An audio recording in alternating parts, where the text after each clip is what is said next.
Revision जो है बहुत रिवीजन नहीं हो पाता है। एक तरीका है स्पेस्ड रिवीजन कहते हैं उसको।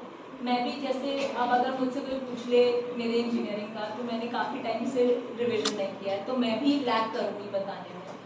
अब आप आज कुछ पढ़ रहे हैं, आपने पढ़ा, पूरे दिन पढ़ लिया उसको, अब रात को उसे रिवाइज करेंगे तो आपको लगेगा मुझे तो सब याद है, रहने दीजिए। अगले दिन सुबह उठने से पहले जब आप अगले दिन का पढ़ने जा रहे हो तो उसको रिवाइज कर लीजिए। ज़्यादा से ज़्यादा it will take 1 hour of your time अगर ज़्यादा सिलेबस पढ़ना है। फिर उसके 7 दिन बाद रिविजन कर लीजिए एक बार, फिर 15 दिन बाद और फिर एक महीने बाद। अब आपके दिमाग में सबकॉन्शियस माइंड में इतना रहता है कि आपको पता होता है कि ये इस पार्ट ऑफ सिलेबस है। लेकिन जब एग्जाम आएगा तो एक बार जब आप पढ़ेंगे ना, फिर 4-5 रीडिंग लगाने के बाद तो वो आप जल्दी कर पाएंगे। जो चीज़ आपको एक पहले रिवीजन में 1 घंटा लगा था, मे बी नेक्स्ट रिवीजन में 15 मिनट्स में और यू आर डन। तो ये रिवीजन आप जब स्पेस तरीके से करेंगे, मल्टीपल रीडिंग्स। एक और मैं एडवाइस दूंगी, आप कोई भी किताब पढ़ते हैं तो उसे पहली बार में अंडरलाइन या हाईलाइट मत किया कीजिए। बहुत हैबिट होती है, मैंने भी अपनी एक किताब NCERT स्टार्ट की थी क्लास 11th की ज्योग्राफी की। मैंने पढ़ा, पहली रीडिंग में हाईलाइटर लेके बैठ गए, जब पूरा देखा बाद में पूरे पेजेस फ्लोरोसेंट दिख रहे थे मुझको। मैंने कहा तो सब हाईलाइट हो गया।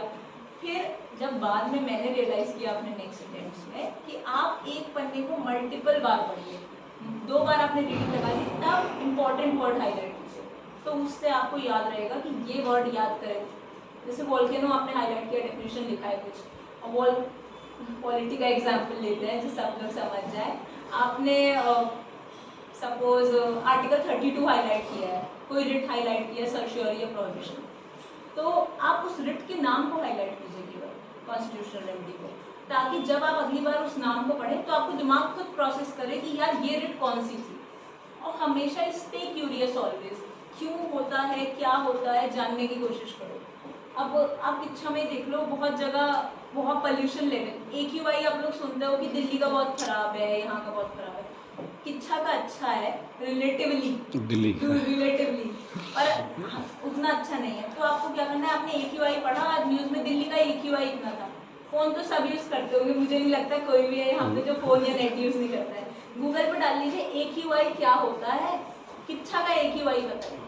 अब आपको किच्छा के बारे में तो पता ही चल गया, जो आपसे इंटरव्यू में पूछा जा सकता है कि किच्छा क्या है, और आपको ये भी पता चल गया कि AQI क्या होता है। जब आप खुद से किसी चीज़ को जानने की कोशिश करेंगे तब आपको याद रहेगी। मुझे याद है I was in class 5th sorry, तो एक टीचर ने मुझसे पूछा कि इंडिया का नेशनल फ्लैग किसने डिज़ाइन किया है, जो प्रेजेंट वाला है। मुझे उसका आंसर नहीं पता था, मुझे लगा घर जाऊंगी देखूंगी। अब आई स्टिल रिमेंबर अभी तक कि पिंगाली वेंकैया जी ने डिज़ाइन किया, क्योंकि मैं घर गई, मैंने ना, मेरे घर में कंप्यूटर नहीं था ना, मेरे टाइम पे तो फ़ोन भी एक्सेसिबल नहीं थे, बटन वाले थे।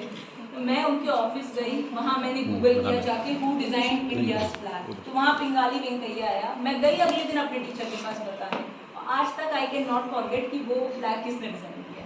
आप जितना खुद से याद सवालों के जवाब ढूंढेंगे, वो सवाल के जवाब आपको ज़्यादा याद रहेंगे। और पूछो, किसी की कोई प्रॉब्लम हो